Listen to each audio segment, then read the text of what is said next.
Warga NU di PKB disebut tak solid dukung Anies Caimin.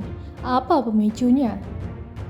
Direktur Eksekutif Parameter Politik Indonesia Adi Prayitno menilai jika suara warga Nahdliyin di PKB tidak akan solid mendukung duet Anies Baswedan-Muhaimin Iskandar untuk Pilpres 2024 mendatang.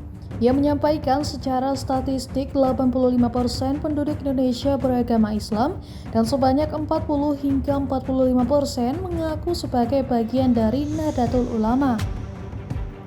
Lalu kalau lihat suara PKB di pemilu 2019 sebesar 9,69%.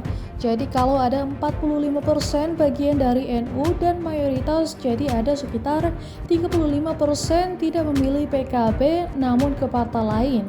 Kata Adi kepada wartawan dikutip Kamis 7 September 2023.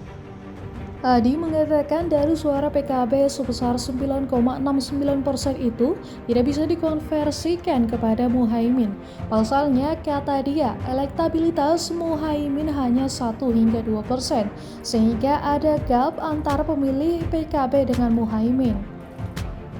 Ada jarak pemilih PKB yang tidak memilih Muhaimin, dan pemilih NU tidak harus memilih Muhaimin, ungkapnya. Ia menilai ada beberapa penyebab pemilih NU tidak memilih Muhaimin. Pertama, masih kalah tenar dengan nama-nama baca pres lain, seperti Ganjar Pranowo dan Prabowo Subianto. Muhaimin masih kalah tenar dengan nama-nama lain, karena basis pemilih PKB misalnya lebih memilih Ganjar, karena orang NU dengan PDI Perjuangan memiliki hubungan yang bagus, ujarnya. Kemudian yang kedua, ia menyampaikan warga NU mulai mendukung Prabowo karena terindikasi calon tersebut dekat dengan Jokowi. Sebelum deklarasi Anies Muhaimin, Gerindra berkolaborasi dengan PKB. Namun setelah berpisah, apakah Prabowo tetap mendapat dukungan dari warga NU atau tidak, tuturnya. Untuk itu, Adi menyampaikan terjadi tantangan bagi Caimin sebagai cawapres pendamping Anies untuk mengkonsolidasikan kekuatan politik NU dan PKB.